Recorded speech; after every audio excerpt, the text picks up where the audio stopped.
Welcome to Shalan's kitchen art. ഇന്ന് ഞാൻ പരിചയപ്പെടുത്തുന്നത് ഏത്തപ്പഴം കൊണ്ട് എളുപ്പത്തിൽ ഉണ്ടാക്കാവുന്ന ഹൽവയാണ്. 5 പഴുത്ത ഏത്തപ്പഴം എടുത്തിട്ടുണ്ട്, 1 കപ്പ് ശർക്കര, അരമുറി തേങ്ങയിൽ നിന്നെടുത്ത 1 കപ്പ് തേങ്ങയുടെ 1/4 പാൽ. പഴം ഇപ്പോൾ ചെറുതായി മുറിച്ചെടുത്തിട്ടുണ്ട്. ഇനി നമുക്ക് മിക്സിയുടെ ജാറിലേക്ക് അരിഞ്ഞു വെച്ച പഴം ചേർക്കാം. അരമുറി തേങ്ങയിൽ നിന്നെടുത്ത 1/4 പാൽ, 1 കപ്പ്. ഇനി നന്നായിട്ട് ഒന്ന് അടിച്ചെടുക്കാം. ഇപ്പോൾ നന്നായിട്ട് അടിച്ചെടുത്തിട്ടുണ്ട്. നമുക്കിനി പ്ലേറ്റിലേക്ക് കുറച്ച് നെയ്യിട്ട് നന്നായിട്ട് ഒന്ന് ഗ്രീസ് ചെയ്ത് മാറ്റി വയ്ക്കാം. പാനിലേക്ക് 1 കപ്പ് ശർക്കര ചേർക്കാം. 1/2 കപ്പ് വെള്ളമൊഴിച്ച് നമുക്ക് ഗ്യാസ് ഓൺ ചെയ്ത് നന്നായിട്ടൊന്ന് തിളപ്പിക്കാം. നമുക്ക് ശർക്കര ഇത് നന്നായിട്ടൊന്ന് മെൽറ്റായി കിട്ടണം. ഇപ്പോൾ ശർക്കര നന്നായി തിളച്ച് വന്നിട്ടുണ്ട്, നന്നായിട്ട് ഉരുകിയിട്ടുണ്ട്. നമുക്ക് നന്നായിട്ട് ഒന്ന് മിക്സ് ചെയ്യാം.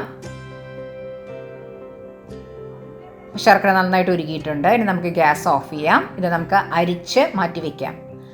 പാൻ ചൂടായിട്ടുണ്ട്, അതിലേക്ക് 3 ടേബിൾ സ്പൂൺ നെയ്യ് ചേർക്കാം.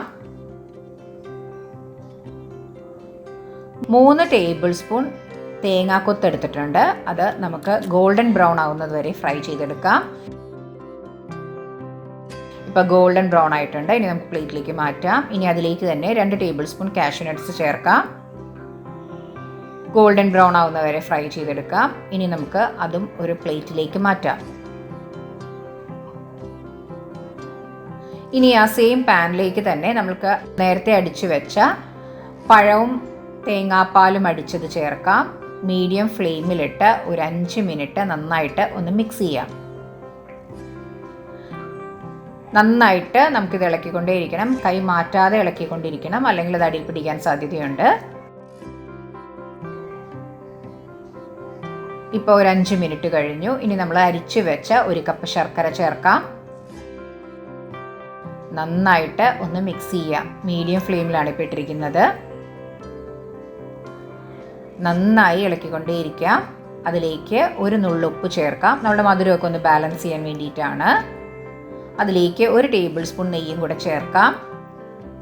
നന്നായിട്ട് ഒന്ന് മിക്സ് ചെയ്യാം. ഇപ്പോൾ ഏകദേശം ഒരു 7 മിനിറ്റ് കഴിഞ്ഞു. ഇനി അതിലേക്ക് കാഷ്യൂ നട്ട്സും തേങ്ങ വറുത്തതും ചേർക്കാം. നന്നായിട്ട് ഒന്ന് മിക്സ് ചെയ്യാം.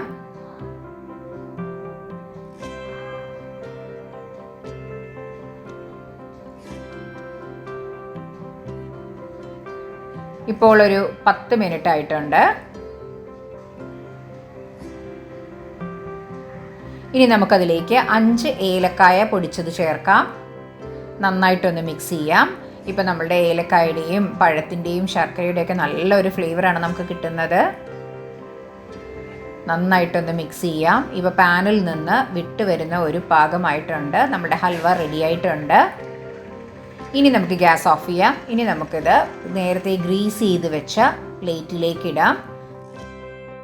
നന്നായി ഒന്ന് ലെവൽ ചെയ്ത് തണുക്കാൻ വയ്ക്കാം. ഏകദേശം 1 മണിക്കൂർ.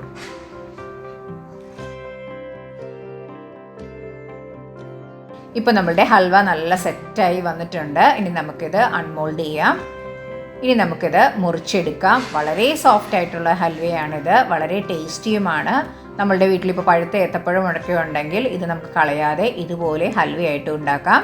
ഫ്രിഡ്ജിൽ വെച്ച് ഒരാഴ്ച വരെ സൂക്ഷിക്കാം. എല്ലാവരും ട്രൈ ചെയ്ത് നോക്കുക. നിങ്ങൾക്കിഷ്ടപ്പെട്ടെങ്കിൽ ലൈക്ക് ചെയ്യാനും ഷെയർ ചെയ്യാനും സബ്സ്ക്രൈബ് ചെയ്യാനും സപ്പോർട്ട് ചെയ്യാനും മറക്കരുത്. തൊട്ടടുത്തുള്ള ബെൽ ഐക്കൺ പ്രസ് ചെയ്താലേ ഇനി ഞാൻ അടുത്തിടുന്ന വീഡിയോയുടെ നോട്ടിഫിക്കേഷൻ കിട്ടുകയുള്ളൂ. Thanks for watching my channel.